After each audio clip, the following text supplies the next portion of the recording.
Tämä on lehtileike, jonka on kirjoittanut Ilmari Laukkonen.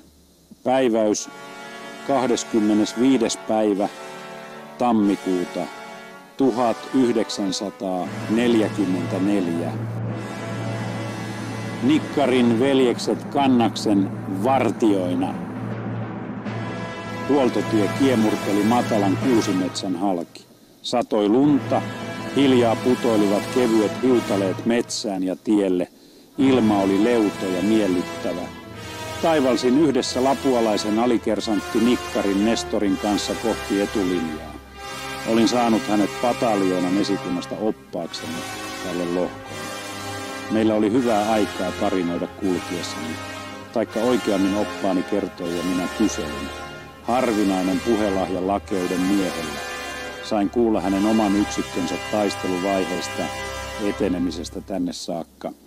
Mutta sitten siirtyi puhe hänen kotiinsa Lapuan saaren kankaalle, mistä tämän sodan alussa 7 veljestä lähti sotapolulle. Kun vielä myöhemmin tapasin toisenkin veljeksen, korporaali Veikko Nikkarin, jossakin Itä-Karjalassa, sain tarpeeksi tarinaa tämän kirjoituksen tekemiseen, sillä totisesti 7 veljeksen soturisarjasta kannattaa kirjoittaa. Nikkarin sisarusparveen kuului alun perin 8 poikaa ja 3 tytärtä, mutta esikoinen kuoli jo nuorena. Eloon jääneiden poikien nimet vanhimmasta nuorimpaan ovat Matti, Reino, Nestori, Mauri, Veikko, Sulo ja hännänhuippuna Kauko. Lapuan saarenkankaalla mökkinsä pihamaalla löivät Nikkarin pojat tulista kurraa, kuten ennen Toukolan tomuisilla teillä, kiveä lainataksemme.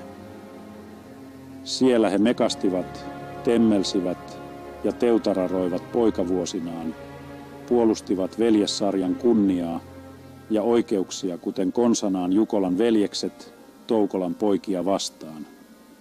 Mutta tulihan niitä tappeluita veljestenkin kesken, eikä niin harvoinkaan. Sillä tavallisestihan 7 veljen joukossa aina on Juhaninsa, Tuomaansa, Aaponsa, Simeoninsa, Timonsa, Laurinsa ja tiuskea rakkinsa Eero.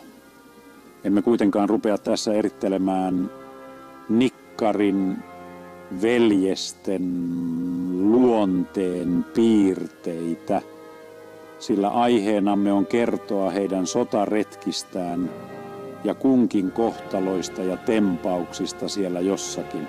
Niin taakse jäivät poikuusajan huikeat päivät Nikkarinkin veljeksillä. Jukolan veljekset aloittivat kunnon kansalaisina perhe-elämänsä pienissä kodeissaan.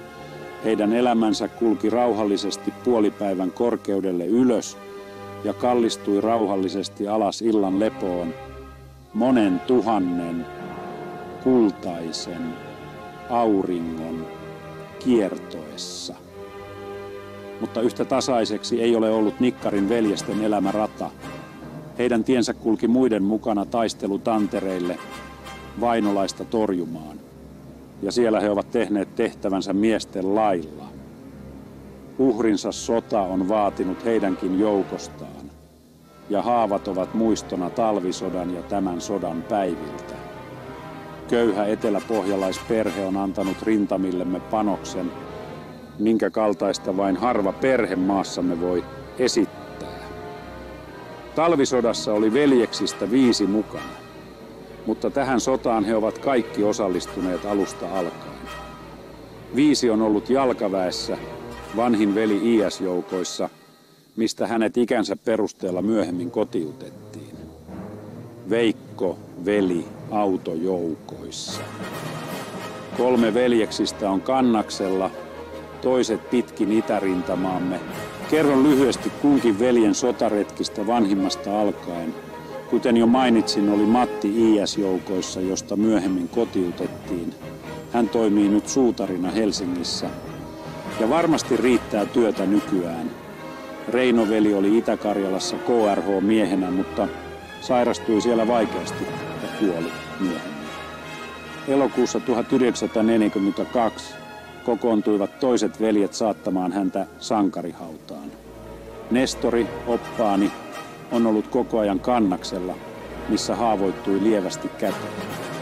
Toimii nykyään pataljoonassa lähettialiupseerina. Mutta sen ohessa hänellä on muutakin puuhaa. Nikkarin veljeksissä ilmenee näet taiteellisia taipumuksia. Heille on suotu trubaduurin lahjoja, samoin on näytteleminen vetänyt puoleensa. Jo Lapualla ovat Nestori ja Veikko olleet näyttämöllä ja tehneet kiertueretkiä pitkin maakuntaa. Aikoinaan innostui Nestori pitemmillekin kiertueille. Hän liittyi Ville Erkkolan seurueeseen ja teki matkan läpi koko Kannaksen. Ja nyt hän viihdyttää sotapoikia näyttelemisellään palvelustehtävien lomassa. Kannaksella ovat myöskin Mauri ja Sulo, veljessarjan vakavimmat miehet. Sulosta voisi kirjoittaa kokonaisen soturitarinan, sillä hän on Nikkarin veljeksistä suurin huimapää, oikea arosusi, joksi pataljoonan komentaja häntä nimitti. Eikä syyttä, sillä Sulo on tehnyt tempauksensa monesti aivan ominpäin. Usein ei kukaan ole voinut aavistaa, mitä hänen päähänsä milloinkin on pälkähtänyt. Kerrottakoon tässä pari tapausta. Tiedustelupartio oli saanut selville, että eräs ryssän partio oli majoittunut heinälatoon. Sulo sai kuulla tästä, ja ennen kuin toiset aavistivatkaan, hän oli jo konepistooleineen matkalla ladolle. Veljensä Nestorin hän pyysi mukaansa, ja yhdessä he hiipivät ladon läheisyyteen. Siellä ryssät huomasivat heidät ja aloittivat kiivaan tulen.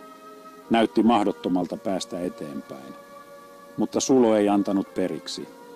Hän hiipi kuin hiipikin lähemmäksi ja ampui pitkät sarjansa kohti latoa.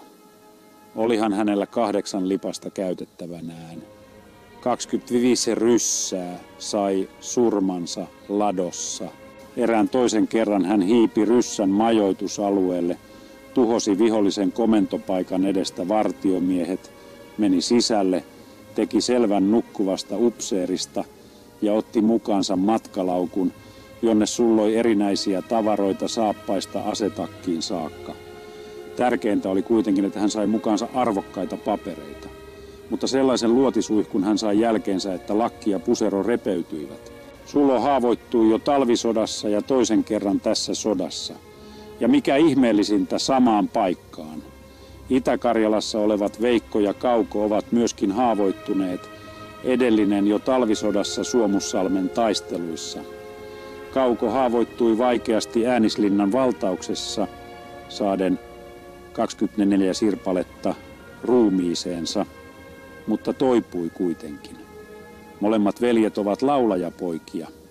Veikko esittää jatkuvasti maailman silmänä ja korvana kuplettilaulujaan, joilta hän riimittelee nykyajan neitosista kulkuneuvoihin saakka.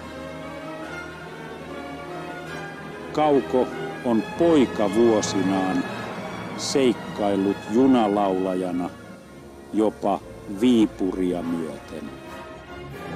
Kunniamerkkejä on Nikkarin perheeseen satanut kokonaista 8 kappaletta, eniten Sulolle, jolla on VR4, VM1 ja VM2. 6 vanhinta veljeksistä on naimisissa, mutta kotimökkiään ja vanhempiaan Lapuan Saarenkankaalla pojat silti eivät unohda. Melkeinpä meistä aina joku onkin siellä lomalla, kertoi Nestori. Äiti on vielä pirteä mummo, mutta isä on jalkavaivainen, hän jatkoi. Lopuksi toivotamme 5 vielä sotapoluilla kiertelevälle Nikkarin veljekselle hyvää tuuria rintamalla sekä menestystä siviilitoimissa rauhan kerran palattua.